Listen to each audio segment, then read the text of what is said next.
అందించడానికి మనతో పాటుగా గెస్ట్ రైటర్ తెలకపల్లి రవి గారు సిద్ధంగా. రవి గారు నమస్తే సార్. నమస్తే వర్మ. సరే, ఈరోజు చంద్రబాబు నాయుడు గారు అమరావతి అంత సందడిగా నిర్మాణాలు, హడావుడు, ఓపెనింగ్లు ఇవన్నీ కూడా చాలా సుదీర్ఘమైన స్పీచ్ కూడా ఇచ్చారు ఆయన.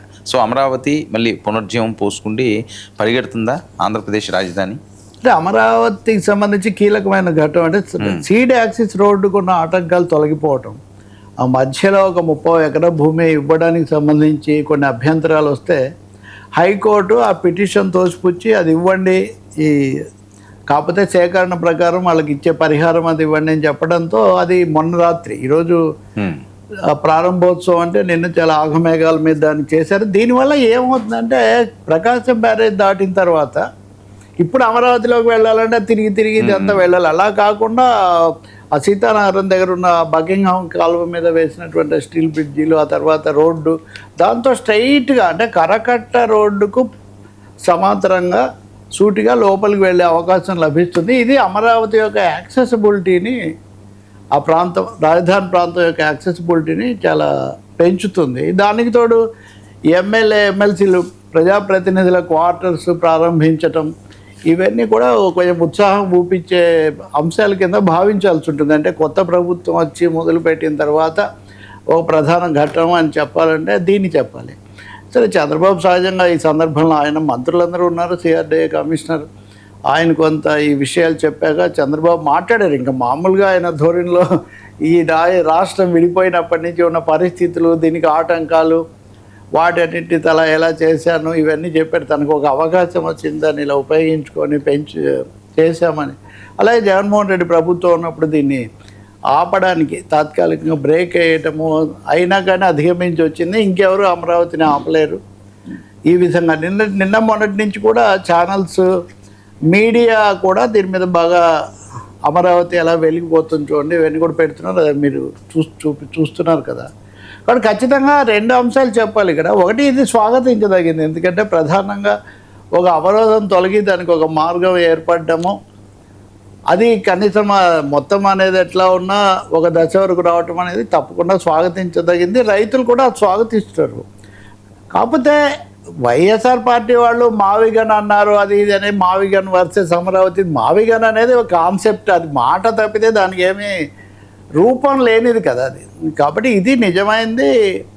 ఈరోజు రోడ్డు ఇది ప్రారంభం అవుతుంది. ఆ తర్వాత ఎమ్మెల్యే క్వార్టర్స్, ఎమ్మెల్సీ కూడా ఆ క్వార్టర్స్ కీస్ కూడా చంద్రబాబు హ్యాండ్ ఓవర్ చేసుకుంటారా, చివరిదాకా వెళ్ళి ఆయన చూసి వచ్చారు. ఈ విషయాలన్నీ, రాజకీయాలన్నీ మాట్లాడారు. అందుకని రాజధాని నిర్మాణానికి సంబంధించి రైతులు, స్థానికులు, అలాగే రాకపోకలు కావడానికి గ్రామాల లోపలి అవడంతో లోతట్టు ఇది లేకుండా పోవటం సమస్యలతో ఇప్పుడు E3 అనేటటువంటి ఒక ప్రధానమైన దారి ఇది వస్తుంది. దీనివల్ల ఇంకా చిన్న సాంకేతిక వివరాలు కూడా ఉన్నాయి, కానీ ప్రధానమైన అంశం మటుకు అమరావతికి రాజమార్గం అని ఇట్లాంటివన్నీ చెప్తున్నారు.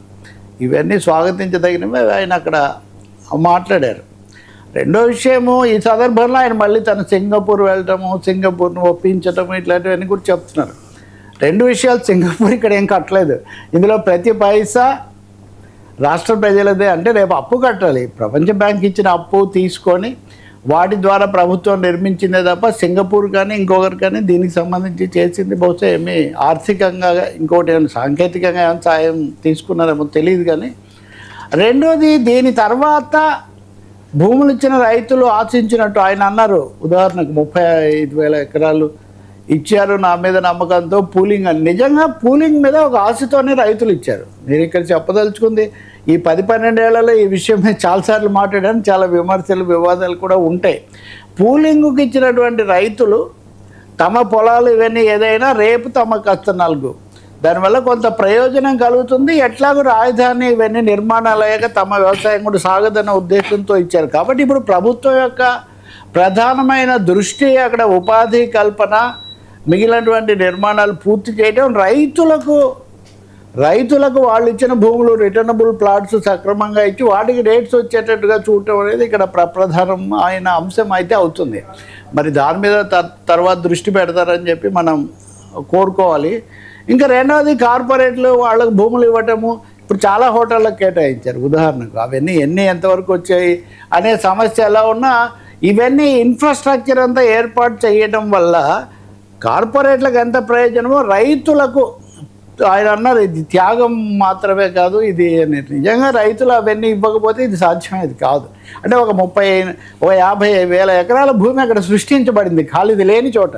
కాబట్టి అది న్యాయం జరగాల్సి ఉంటుంది. దీన్ని ఒక సందర్భంగా తీసుకొని focus on farmers, focus on land పూలింగ్లో ఇచ్చిన వాళ్ళ మీద దృష్టి పెడితే మటుకు చాలా బాగుంటుంది. ఇంకా మూడోది వైఎస్ఆర్ పార్టీ ఇప్పుడు కూడా దీంట్లో అవినీతి అది ఈరోజు కూడా వాళ్ళు స్టోరీస్ ఇచ్చారు వాళ్ళ మీడియాలో. దీంట్లో ఒక 100 కోట్లు దాంట్లో 3 ఇప్పుడు అవన్నీ జనం ఇప్పుడు ప్రధానంగా చూసే అంశం ముందు నిర్మాణం పట్టాలెక్కాలి, ఇక్కడ ఏదైనా జరగాలి. అవినీతి అంటే ప్రతి చోట ఎంత కొంత జరుగుతుంటుందన్న దానికి ప్రజలు మానసికంగా సిద్ధమై ఉన్నారు. అది కాదు సమస్య. దీన్ని తీసుకొని వచ్చి చేయడం వల్ల కూడా పెద్ద ఉపయోగం లేదు. నా ఉద్దేశం కేంద్రం ఇప్పటికైనా 2 చేతుల సహకరించి దీన్ని త్వరగా పూర్తి చేస్తే ఆల్రెడీ మనం 2026 ఆగస్టుకు వచ్చేసాం. కాబట్టి వేగం యొక్క అవసరం చాలా ఎక్కువగా ఉంది. చంద్రబాబు స్వయంగా చాలాసార్లు అసంతృప్తి ఈ ఆలస్యం వీటి మీద వ్యక్తం చేస్తున్నారు. కాబట్టి వేగంగా చేయాల్సిన అవసరం ఉంది. ఇప్పుడు కేంద్రం అనేక వాటికి శంకుస్థాపనలు చేశారు. ఉదాహరణకు అవి వేగంగా కడితే కూడా మేలవుతుంది. కాబట్టి అవి చూడాలి మనం. ఇంకా తదుపరి దశ ఎట్లా అవుతుంది. ఇంకా కొన్ని లింక్ రోడ్లు కూడా ఉన్నాయి.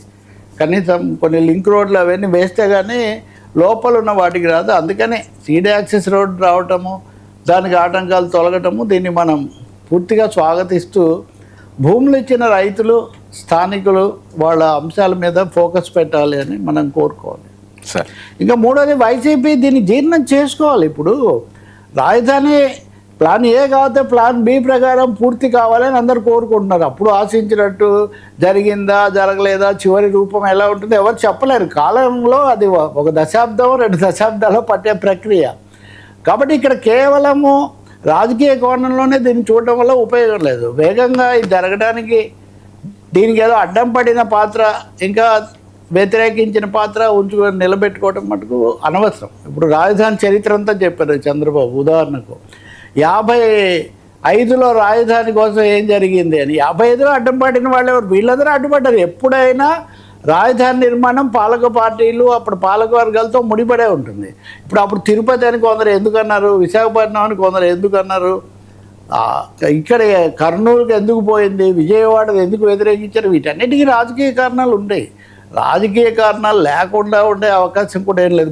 మనం చర్చించాం కదా, కరాల్ ఉపాధ్యాయ్ అనే ఆమె చేసిన అధ్యయనం.